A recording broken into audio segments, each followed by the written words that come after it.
Bonsoir à tous, bienvenue dans votre émission La Réunion Lula. On espère que votre esprit est en paix et que, pour une fois, on ne parlera pas du Covid, mais on parlera de votre état d'esprit. On va parler de social sur ce plateau, c'est dans Causement Réunionnais. Alors, quand je dis on va parler de social, on va d'abord faire un exercice, c'est-à-dire dire les noms correctement et pas me tromper. Myriam Tionkei, bonsoir. Bonsoir. Pasteur, alors là, Pierre, bonsoir. Et bon, Dominique Elisabeth. Bonsoir. C'est plus facile. Bonsoir. Bonsoir. La question, c'est, vous êtes là pour parler du social. Là, quand on est dans une religion, quelle qu'elle soit, quel regard on porte d'abord sur le social? Comment on regarde l'aide qu'on doit apporter à ceux qui en ont besoin? Ok, je commencerai, Gismi, par te dire bonjour et bonjour à tous nos téléspectateurs. Oui. Regardez plutôt sur cette caméra-là dans ce cas-là. Ok, merci. C'est déjà une bénédiction d'être accueilli dans vos bureaux, Gismi, nous apprécions ça. Alors, je suis Pasteur Pierre. Et comme le frère vous a présenté, avec Pasteur Myriam et le frère Dominique, nous sommes là ce matin pour parler du social. Quoique nous sommes de l'église Christ Embassy, mais on a compris dans l'exercice du partage de la parole de Dieu, nous avons compris que la parole seule ne suffit pas. Puisque l'être humain de nature a besoin de se nourrir, de nourrir ce corps. Et la parole de Dieu nourrit l'esprit. Alors nous sommes là ce matin pour dire pour voir comment le nanti qui est là dehors peut venir en aide à celui-là qui n'a pas de quoi manger, qui n'a pas de quoi payer ses factures. Alors en tant que, n'est-ce pas, ministère, nous exerçons aussi notre rôle, notre devoir, c'est de subvenir aux besoins de ceux qui n'en ont pas assez. Alors, au fil de nos enseignements, on a découvert que de temps à autre, même la congrégation vient, pasteur, j'ai pas de quoi manger, il y a ceci, il y a ceci, il y a ceci. Alors, on a toujours fait un effort pour assister, mais cette fois-ci, nous sommes ici pour demander à tous ceux qui voudraient bien venir en aide à ceux-là qui crient, qui n'en ont pas, de se joindre à nous pour qu'ensemble, nous puissions les offrir un peu de quoi manger, un peu de quoi survivre pour quelques jours, pour quelques semaines, voire chaque mois, on aimerait faire ça. C'est-à-dire la distribution des denrées alimentaires, des colis alimentaires, à tous ceux qui en ont besoin. Et ceci se fera dans tous les 4 coins de l'île. Peu importe la religion, nous ne parlons pas de la religion ici, ce n'est pas le cas aujourd'hui, peu importe, parce qu'avant tout, nous avons le Dieu qui aime tout le monde. Peu importe que chrétien, musulman, hindou, athée, c'est toute race et toute religion confondue. Vous voulez compléter ou ajouter quelque chose? Oui, merci beaucoup, merci pasteur, merci de me donner l'opportunité de parler. Je rejoins et je confirme ce que mon pasteur dit. On est là pour venir en aide, comme il est dit dans la parole. Dieu aime tout le monde, si on peut parler Dieu, parce que Dieu veut que nous donnions. Il veut que nous donnions. Et quand on voit les autres dans une situation de précarité ou des situations, l'apparence, par moment, par orgueil ou par honte, on n'ose pas le dire.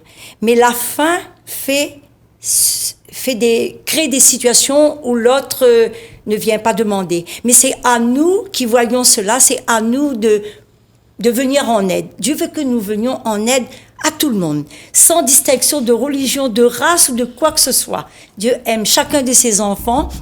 Et dans cet appel, nous, on veut ramener les enfants en leur apportant de quoi manger, de quoi se vêtir, de quoi être dans un confort momentané, certes, mais pas trop longue durée, mais au moins momentané, venir ce que nous, on a compris le principe, Dieu a dit donne et il te sera donné. Nous, on veut appliquer ce que Dieu nous demande de faire. Pas un Dieu ou quoi que ce soit, il y a un seul Dieu. Dieu veut que nous ayons cette autorité qu'il nous a donnée, ça veut dire de donner. Donner, et nous nous donnons. Dominique Elisabeth, là, dans l'environnement, j'allais dire, les situations, on le voit, le Covid a créé une situation assez complexe, oui, compliquée, et les gens ont de plus en plus de problèmes. Il y a de plus en plus de pauvres, de plus en plus de nécessiteux aujourd'hui. Énormément. Quand on voit aujourd'hui la réalité des choses, c'est qu'effectivement, il y a tant de frères et de sœurs qui sont dans la galère. Non plus seulement ceux qui vivent aujourd'hui du minima sociaux. Il y a aussi ceux qui travaillent, qui ont un salaire. Ces gens-là n'arrivent pas à finir le mois. Aujourd'hui, avec toutes les augmentations qu'on va prendre, avec cette guerre qui crée tellement de fluctuations sur tellement de choses, les gens n'en peuvent plus. Donc, et aujourd'hui, grâce à Chris Embassy, donc nous, on veut aussi apporter notre pierre à l'édifice, emmener des actions.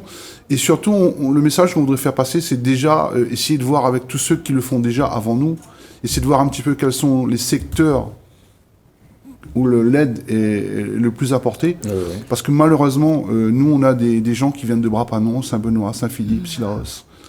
Et ces coins sont un peu mal desservis. Donc, la misère, aujourd'hui, elle est partout. Et ça, c'est malheureux. C'est un constat. Il y a une précarité qui se développe. Il y a aussi une paupérisation de la population. Cette misère-là, avec le temps, on apprend à vivre avec.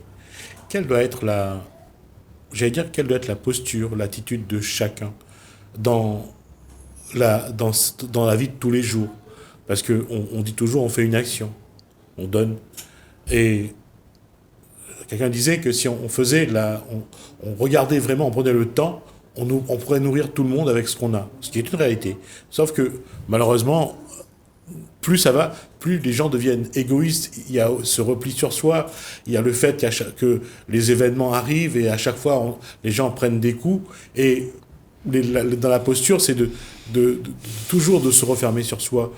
Est-ce qu'il faut aujourd'hui essayer que l'individu essaye de se regarder en disant est-ce qu'il peut donner, et s'il peut donner, est-ce qu'il va donner?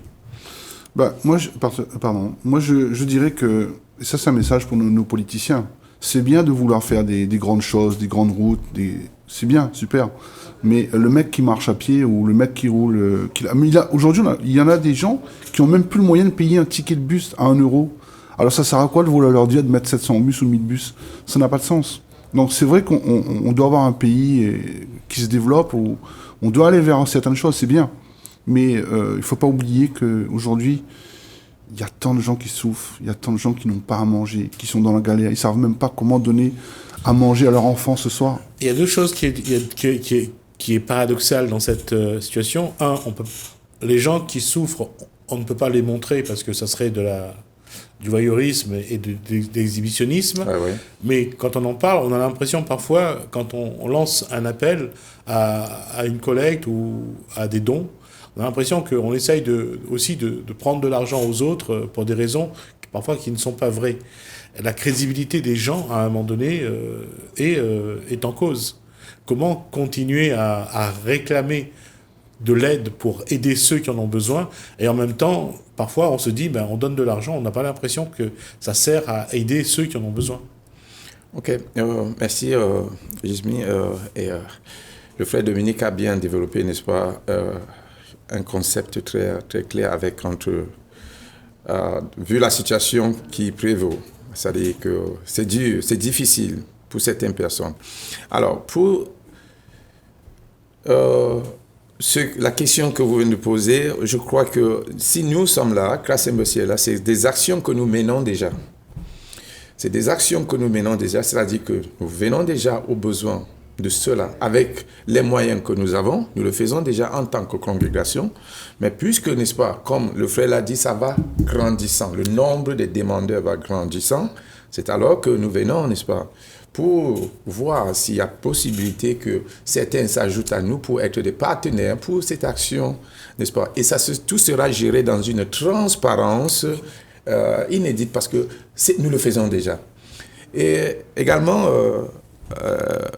Monsieur Gismi, c'est que avec cette action l'action sociale que nous voulons engager de manière un peu plus grandiose, nous n'allons pas seulement donner de quoi manger pour répondre à ça. Parce que la pauvreté n'est pas de Dieu. La pauvreté est une création humaine. Parce qu'il y a de quoi nourrir toute la population, même si nous sommes 10 milliards. Il y a de quoi nourrir toute la population du monde. Mais cependant, il y a, n'est-ce pas, cet esprit, n'est-ce pas, d'égoïsme que quelqu'un va vouloir prendre le plat de 100 personnes tout seul. Il y a quelqu'un qui a, je ne sais pas, 1 milliard d'euros dans son compte, alors que son voisin, c'est à peine qu'il a 10 euros pour survivre par jour. Dans la création, la pauvreté n'est pas de Dieu, c'est l'être humain qui a créé qui crée la pauvreté, vu l'esprit de l'égoïsme. C'est pourquoi nous avons, en dehors de donner de quoi manger, nous essayons avec ce dévotionnel qui s'appelle le Rhapsodie de réalité, qui est le dévotionnel le plus distribué et le plus lu dans le monde. Ce n'est pas religieux, non, mais ça te permet de découvrir qui tu es. Amen. Donc nous ne donnons pas seulement du pain, mais nous apprenons aussi à qui que ce soit d'avoir. Une conscientisation. Et je vous donne une copie. C'est ce qu'on appelle une conscientisation à avoir, c'est-à-dire, merci, il faut se questionner, se remettre en cause, se demander qu'est-ce qu'on peut faire pour apporter sa pierre à l'édifice, et là, sans mauvais jeu de mots. Qu'est-ce qu'on peut faire pour apporter sa pierre à l'édifice? C'est simplement se joindre à nous. Si vous avez des colis alimentaires, vous pouvez toujours nous les donner. Si vous voulez... Alors, je vais faire quelque chose de pratique. Alors, pour vous joindre, il y a quelque chose à faire. S'il y a des gens qui souhaitent apporter la contribution, comment vous joindre? Ok. Pasteur Myriam, on va joindre Pasteur Myriam qui sera chargé de ça avec le concours, n'est-ce pas, du frère. Alors, comment vous joindre? Dominique. Je laisse mon téléphone, donc Myriam, au 06 93 20 64 12. D'accord. C'est le contact. Répétez-le une fois. 06 93 20 64 12. D'accord. Merci Alors, beaucoup. encore une fois, comme je dis, est-ce que cette phase supplémentaire, cette étape supplémentaire dans ce que vous faites, est-ce que c'est aussi une opportunité pour dire à l'individu de s'interroger sur lui-même? Oh, gloire à Dieu. Gloire à Dieu. Une opportunité pour l'individu de s'interroger, de s'auto-découvrir. D'où vient ceci? Ce dévotionnel te permet de comprendre que celui-là qui a 1000, 10 000, 100 000 euros dans son compte, il est un être comme moi.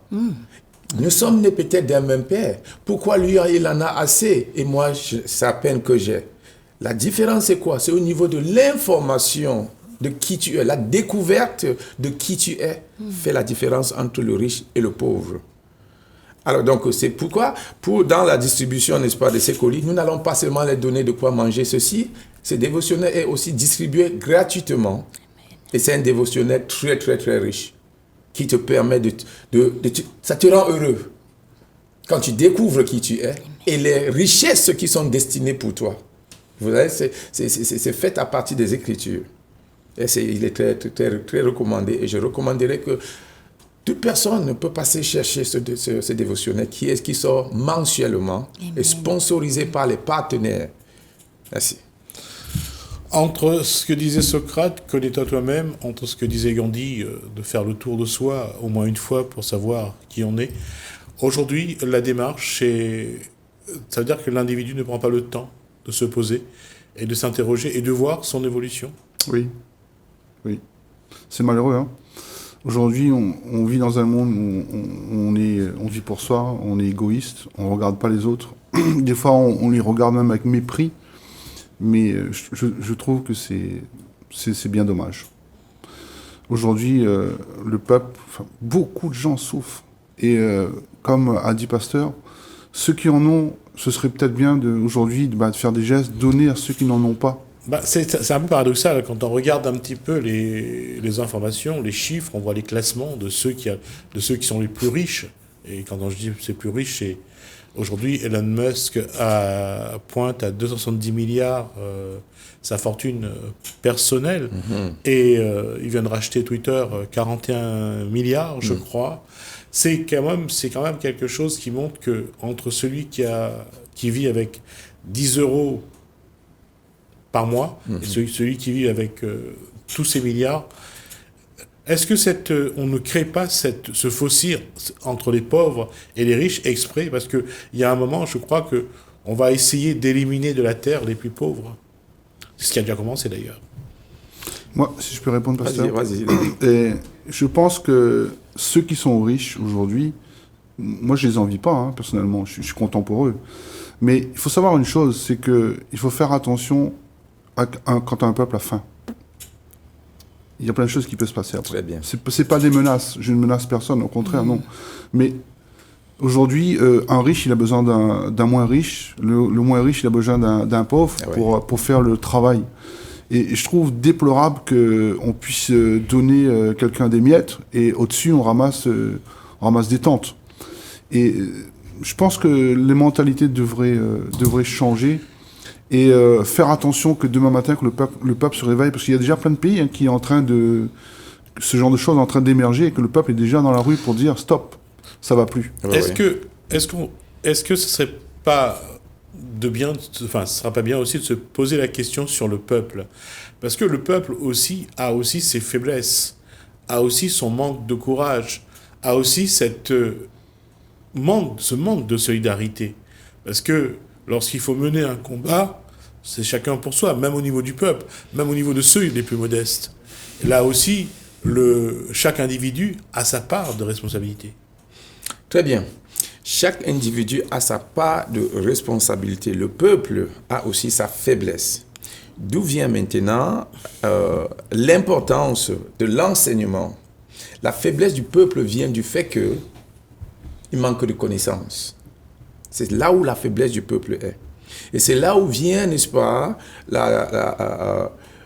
l'importance d'éduquer le peuple sur le concept de l'humanité, de la personnalité humaine. C'est là, la faiblesse du peuple vient du fait qu'ils ne savent pas qui ils sont. Tu peux avoir, je sais pas, ce portable, mais si tu ne sais pas le manipuler, il ne te servira pas. Tu vas laisser là et tu vas vouloir crier, appeler quelqu'un alors que tu as un portable. Alors c'est un peu ça, la nature humaine qui n'est pas éduquée spirituellement. Alors, l'homme de Dieu, pasteur Chris Oyakhilome, il a écrit ce dévotionnel pour répondre à cette question, pour répondre à cette question de l'humanité. Pour dire non, tu n'es pas supposé être toujours celui qui demande. Tu es appelé aussi à être celui qui pourvoit. Parce qu'il y a un principe spirituel qui dit celui qui donne recevra. Amen. Celui qui donne, il dit il est plus agréable de donner que de recevoir. Pour finir, mon frère Gismi, c'est que avec le social, les riches que vous avez cités tout à l'heure, ils ont compris ce principe. C'est pourquoi dans tous les lieux où il y a calamité, tu vas les voir déverser des millions d'euros là-bas.